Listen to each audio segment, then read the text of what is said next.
I'm really happy to share that I get emotional even talking about it. It's extremely traumatic. But it's changing me internally too, and it's honestly beautiful.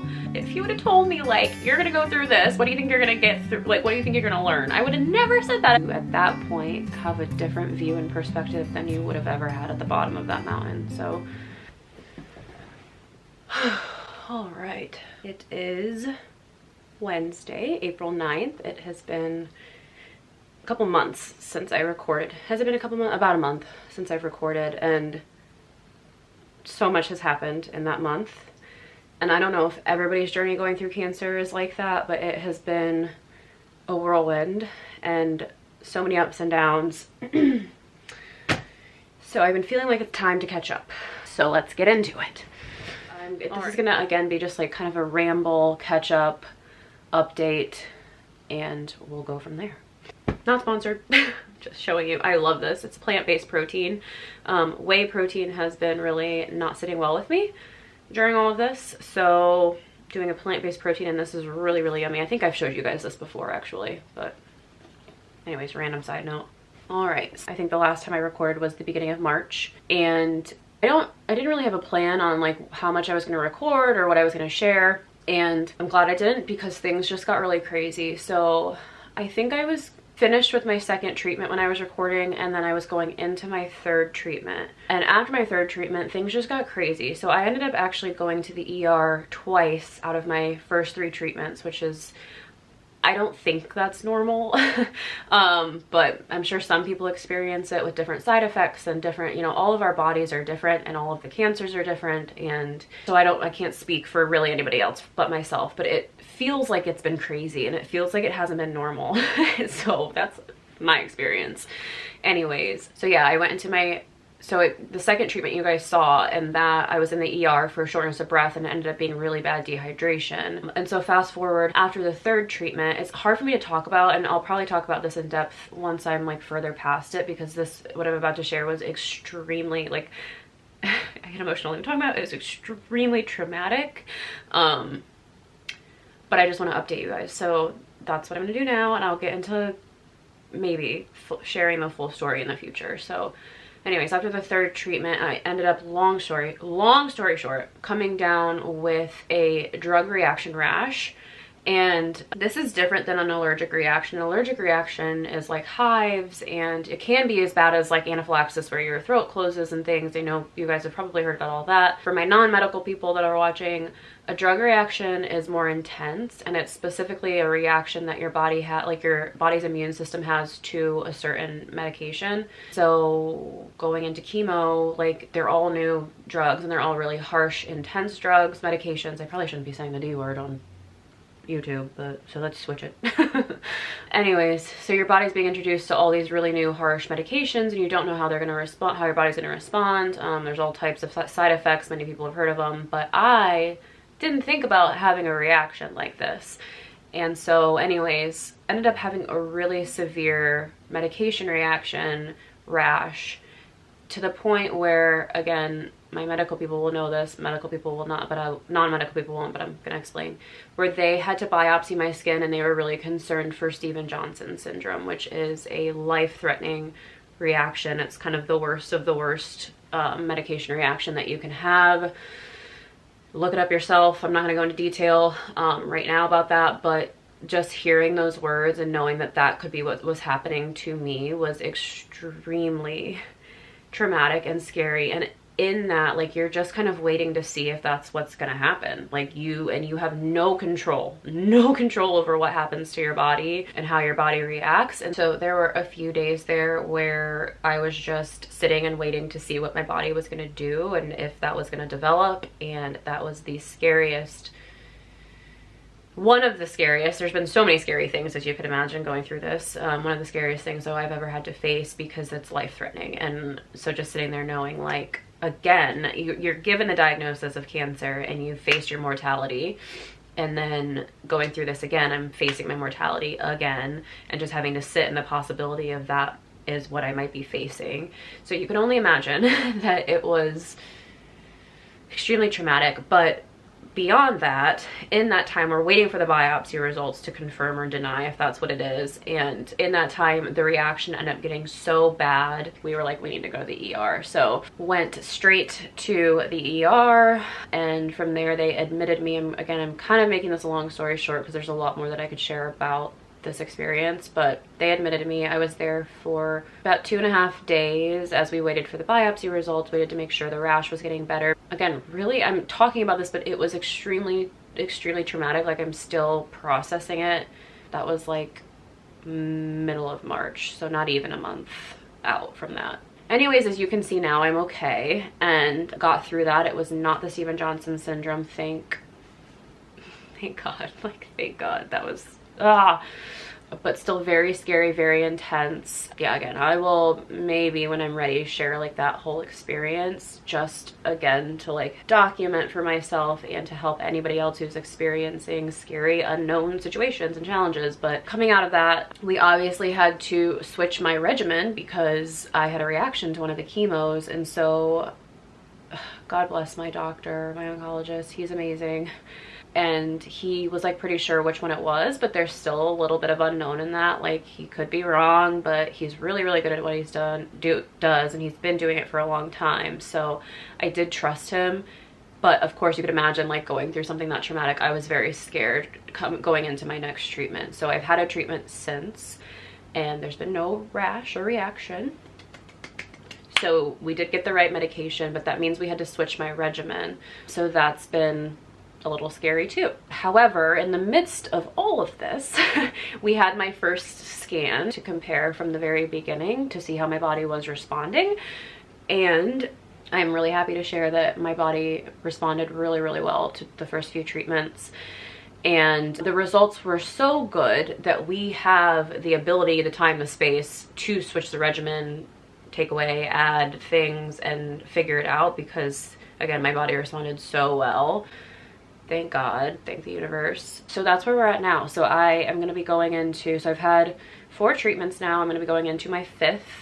I have a couple more treatments. I'll get another scan, and then we'll see from there. So that's like the diagnosis update. Now I'm going to update you on me and how I'm doing. Okay, so how I'm doing is all over the place. No. How I'm doing is just, I'm sure as you can imagine, very up and down. However, this has been one of the most, no, not one of the most, the most transformative experiences I have ever been through. This has changed me. It is changing me.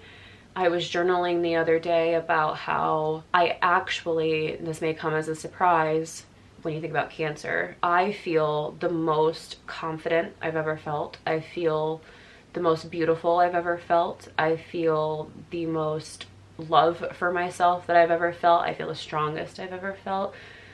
Can't say I feel the bravest I ever felt. I don't know if anyone, like, when you go through something that's really scary, you don't really feel brave in the moment. Like, you just are like, I gotta get through it. So I'm sure that feeling of bravery will like settle in as I get further into this, or, you know, to the other side. But so I can't say that, but I feel very strong, and I feel the most present I've ever felt.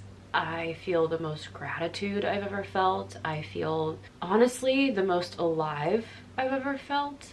I feel the most connected to the universe / God / divine / whatever you resonate with that. I feel the most connected to the universe, is how I'm going to say it, that I've ever felt. I feel more connected to my intuition and my gut than I've ever felt. And all of these things, like when I think about it, I mentioned in the last video about gifts and like the gifts you can get from challenging times or challenging experience, and these have been some of the greatest gifts of my life. And I never thought that if I were to ever go through something like this, that that's what I would get out of it, plus so much more. I have found a lot of empowerment in this. I feel like I've stepped into my power like I never have before, all through this. And I never thought, if you would have told me like, you're gonna go through this, what do you think you're gonna get through, like, what do you think you're gonna learn, I would have never said that. I've been like, nothing, maybe learn to like appreciate life more, I don't know.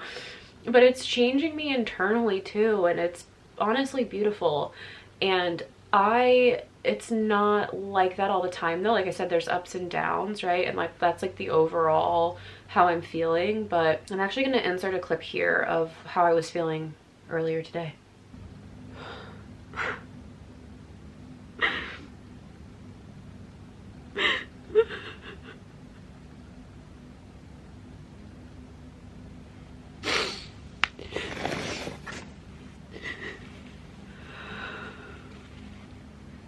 Crying for like the last 30 minutes and it's so hard to pick up a camera. I know people shit on people all the time for crying on the camera, but I know how important it is to show at least some of this because it's not easy.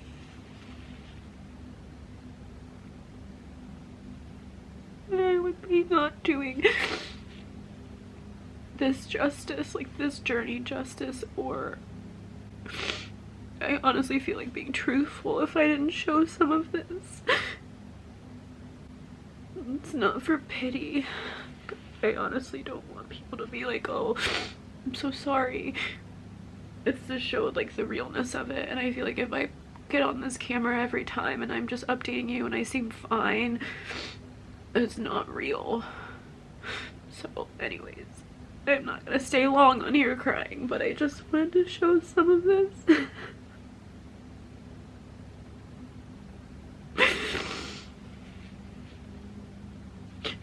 Okay. And so I think anybody who goes through this or knows somebody that's going through this, like fear is probably the biggest and most prominent emotion that you're gonna feel during something like this. And so I'm no exception. I feel fear heavily and a lot and deeply, and to be honest, I carry fear with me every single day.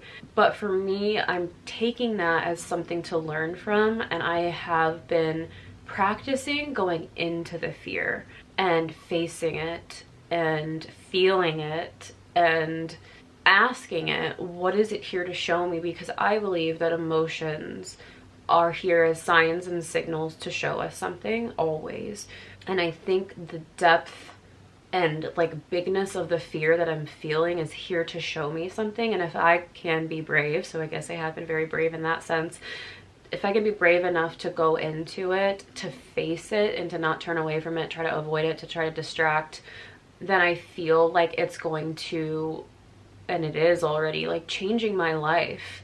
It's changing who I am, because I am someone who lived, now looking back, I can see it so clearly in hindsight. I couldn't have seen it before, but I lived so much in fear. Like every decision I made to do something or to not do something in my life, relationships I had, jobs I took, like things, I did everything out of fear.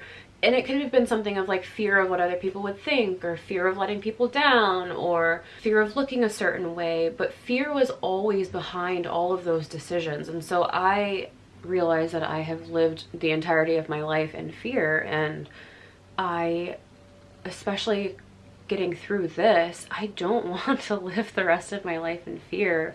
I realize now how precious life is in a way that I never did before, and I could logically know that before, but now I can feel it. And I don't want to waste another moment living in fear. And so for me, the only way to do that, not live another moment in fear, is to face it. Otherwise, if you don't face it, you just drag it along with you. It doesn't go away. It doesn't go away if you don't face it. And so for me, really going into the fear and like facing all of this is to give myself freedom on the other side of this, or maybe even during it. I feel like at times I feel more free during this even, but there's a purpose in it, and I can feel that so clearly. And so yeah, I'm going into the fear time and time again, and I'm allowing myself to feel it, and it's not easy. It is not easy. Sometimes I go into it and my body just kind of shuts down and it's like, nope, we're not gonna do that today. We're not gonna feel it, because it's a scary thing. Like, I don't know if you realize, but so many of us are afraid of our fear. And so that has been me too. I'm afraid to feel my fear because I'm afraid of what it's going to do, or if I'm going to be able to handle it, or whatever. And So it's taken me a lot to just even let go of that layer of like being afraid of my fear. And in ways I still am afraid of it. And so it's a practice kind of throughout this. And every time I feel fear, I speak it. I try to feel it. It's been very, very important for me to face it head on and not avoid it. And I think that because of the way that I'm doing that, this experience has been entirely different than it could have been for me. So yeah, it's not that I don't feel fear and I'm not scared, but I'm choosing to really find empowerment through this and to face it all. And to me, that's feeling really good and fulfilling. And like I said, it's just really changing me. So yeah, I would say that's kind of how I'm doing. Yeah, it's just crazy. It's a crazy, wild ride. I keep comparing this to like climbing a mountain. I know a lot of people, maybe you guys don't know that, but I think a lot of people talk about the song The Climb when it comes to cancer journeys, because that is what it feels like. And I remind myself of that all the time, of it's like climbing a mountain. Like it's not gonna be easy, and there's going to be, and we're talking like Everest type mountains. I'm not talking about going for a hike where the trail is laid out for you and you can just go, because that's not what a cancer journey is like. It is more like climbing a mountain where you have to find your own path, and there's going to be obstacles along the way, and once you overcome one obstacle, you're probably going to be faced with another, and then once you overcome that one, you might be faced with another, but you learn things along the way, you pick up things along the way, and then eventually you're there at the top, and you at that point have a different view and perspective than you would have ever had at the bottom of that mountain. So wow, that made me want to cry. So yeah, that's where I'm at. Let's get into the rest of the video. I will show you guys what a chemo weekend is like. Hello everybody, I am editing this video and I had other plans for it, so I kind of wrapped it up abruptly. So I just wanted to say thank you for watching. This was my update. The whole chemo vlog and all of that will be up soon, so that's just going to be a different video. This just ended up being really long, so I thought I would split it up. So anyways, yeah, thank you for watching and I'll catch you in the next video.